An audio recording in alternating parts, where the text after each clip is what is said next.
No final dos anos 70 e no início dos anos 80, lá nos Estados Unidos, um serial killer estuprou 50 mulheres e matou aproximadamente umas 10 pessoas. E os crimes dele permaneceram impunes durante 30 anos. Uma jornalista gastou vários anos de sua vida numa pesquisa obsessiva, quase paranoica, para tentar descobrir quem era esse cara. Hoje eu vou contar a história dessa mulher.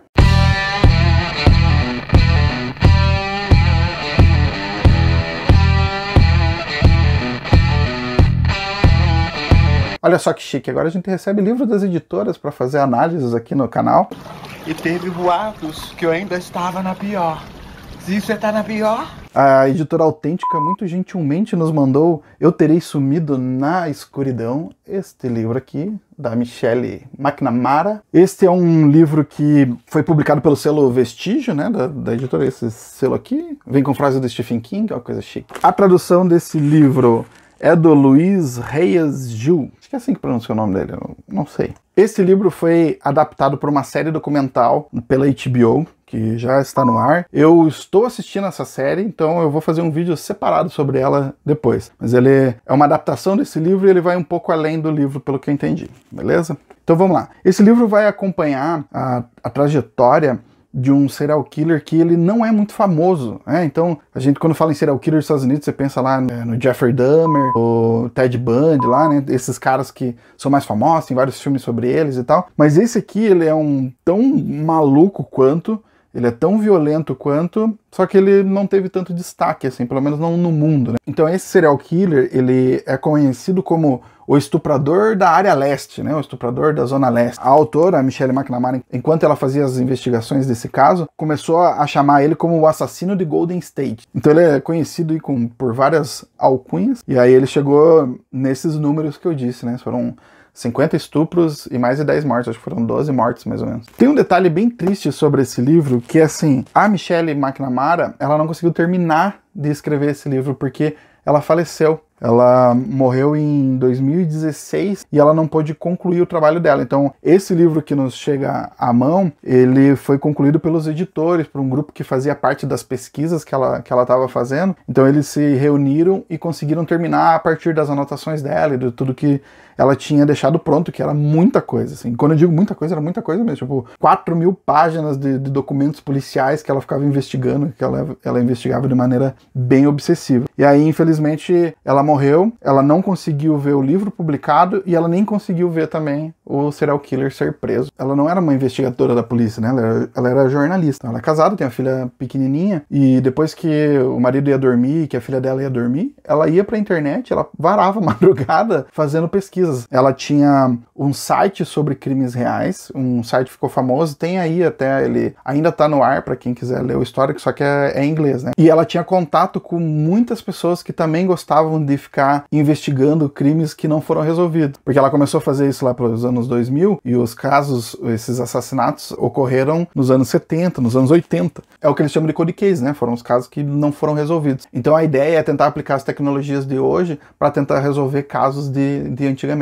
A Michelle tinha certeza que era possível achar esse estuprador desde que alguém se dedicasse a todo esse material. Ela achava que ele não tinha sido capturado ainda porque ninguém tinha se dedicado de verdade, né, a estudar todo o material, todas as pistas que foram deixadas. Esse serial killer, ele era bem bizarro, ele tinha uma característica assim, nos primeiros casos dele, ele invadia as casas e estuprava as mulheres ou os adolescentes, assim, tem primeiras vítimas, assim, de 15 anos. Depois que ele começou a ficar famoso pela mídia, né, que a mídia começou a relatar todos os casos, aquilo que estava acontecendo, e diziam como que funcionava o modus operandi dele, ele só invade casa em que tem mulher sozinha.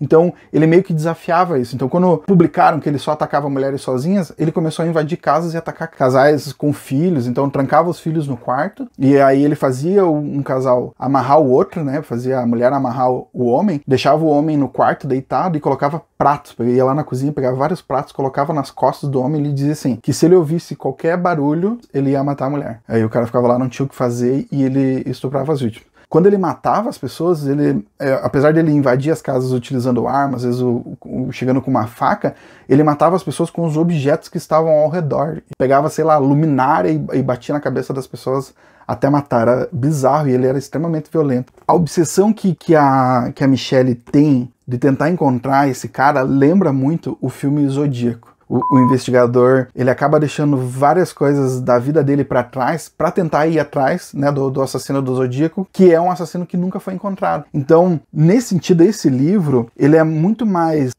um livro sobre a investigação do que sobre os crimes em si. Óbvio que tem todos os relatos de todos os crimes que foram cometidos, relatos detalhados de tudo que aconteceu, mas ela também detalha das coisas que ela abriu mão da vida dela para poder dar conta de toda essa investigação, quantos policiais e detetives ao longo de décadas que se separaram, que viraram alcoólatras. Enfim, esse caso infernizou a vida de muita gente. Algo que é bacana nesse livro, que também lembra a questão do filme do David Fincher, é que há uma tentativa de explorar mais a questão humana envolvendo todos esses crimes. Então, quando ela retrata as pessoas, ela retrata de uma maneira muito humanizada, muito sutil. Ela não tenta explorar, digamos, a violência gratuita da questão toda. Ela não abre mão da questão jornalística de dar os detalhes que precisam ser dados, mas ela tem um direcionamento muito claro de tentar entender quem eram essas pessoas, quem elas eram antes dos crimes, o que aconteceu com a vida delas depois do crime. Ela tinha muito esse interesse pelas pessoas. Então, nesse sentido, é um livro que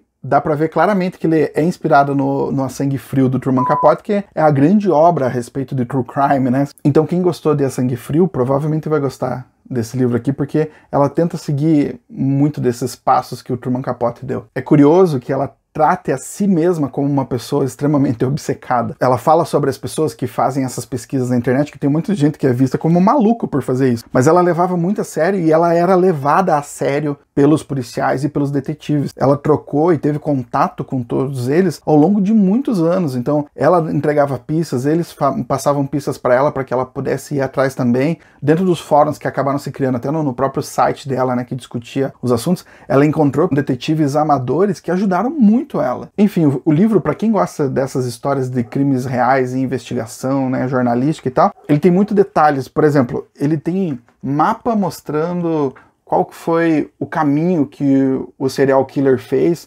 Então, mostra que ele começou na área de São Francisco, lá de Sacramento, e aí ele foi indo para outras cidades.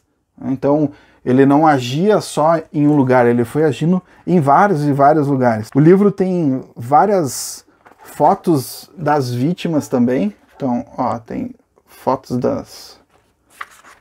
das vítimas do serial killer. Então, ela conta a história deles e depois a gente vê as fotos de todos. Tem mapas que foram encontrados, que provavelmente foram feitos pelo serial killer. Descrições que faziam dele na época.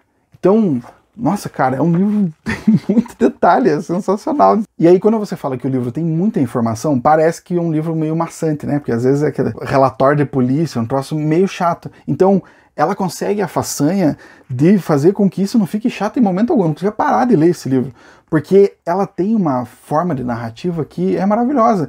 Então, vejam, só um exemplo de como que é a prosa dela. David tinha 18, era o filho mais velho da família, e foi quem arrombou a porta depois que o barulho de um tiro fez a casa tremer. Ele poupou a família daquela visão e absorveu sozinho a imagem do cérebro estraçalhado do pai. Havia se suicidado 2 semanas antes do Natal. A experiência pareceu roubar de David qualquer certeza. Depois disso, viveu suspenso numa hesitação. Sua boca sorria ocasionalmente, mas seus olhos nunca. Nossa, cara. Ela escreve muito bem. E é nesse estilão o livro todo, cara. Puta, é muito viciante. Muito, muito bom. Então, enfim, eu como fã de True Crime, eu sou o público-alvo desse tipo de livro. Não tinha como dar errado. Quando eu escolhi lá, que eles me passaram a lista dos livros, eu sabia que esse aqui eu ia gostar muito e não deu outro. É sensacional. Agora eu vou pra série. Vamos ver. Daqui uns dias aí eu posto um vídeo sobre a série, beleza? Nota para Eu Terei Sumido na Escuridão. 4 estrelas. Ótimo livro. Qualquer pessoa que goste de histórias de crimes reais, histórias de investigação, com certeza vai gostar muito e vai passar várias noites insone pensando nesse desgraçado.